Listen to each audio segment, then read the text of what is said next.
There's always these phrases like publish or perish, and they are true. If you don't publish, you don't get to keep your job, at least until you get tenure. And then there's a lot of protection. But, for me, I would actually say I had a better balance after I got tenure than before. And that's probably pretty typical. But, in my own case, I am careful about my health, number one. I exercise regularly. I watch my calories and try to keep myself physically fit. So that's important to me. And I don't have direct evidence that helps, but I feel like it helps me. Mm-hmm. That's one thing. But then number two, I also feel like academics should, especially once they have tenure, when you're still trying to keep your job, you kind of don't have as much choice, because you're trying to prove yourself. But once you do, I also feel like academics should take a step back and realize that a lot of the academic metrics that universities use are stupid. Like, for example, if you wrote an academic paper and you said, I think we should hire and fire academics based purely on the number of papers that they publish,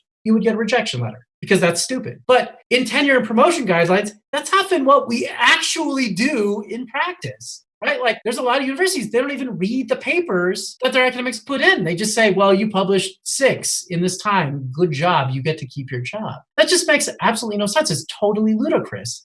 And so I think part of my own sanity is I've come to the conclusion that some of it I'm just going to ignore. And I will publish enough that the admins will keep off my back and stuff like that. And I like to publish anyway, so I guess there's that advantage. But I'm also going to spend a lot of time doing what I love. And to me, that's programming. And so I spend a lot of my days thinking of how am I going to hack together this thing to make 3D work for a blind kid? My colleagues are supportive, but if they didn't like it, I'm fine with that.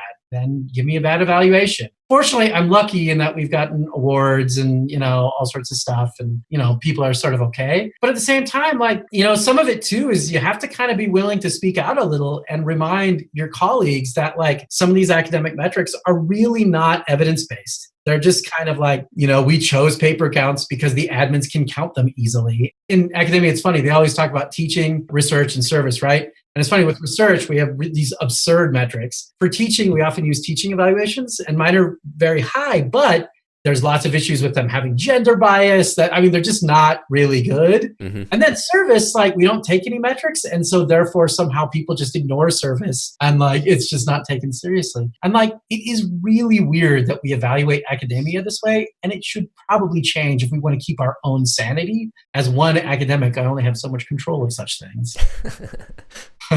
Anyway, so for me, it's health stuff and then kind of ignoring some of the flub a little bit. This excerpt was from episode 27 of the CSK8 podcast, and it was titled Accessible CS Education Through Evidence-Based Programming Languages with Andreas Stefik. You can listen to this full interview as well as hundreds more by searching for the CSK8 podcast on your favorite podcast app or by simply going to jaredoleary.com.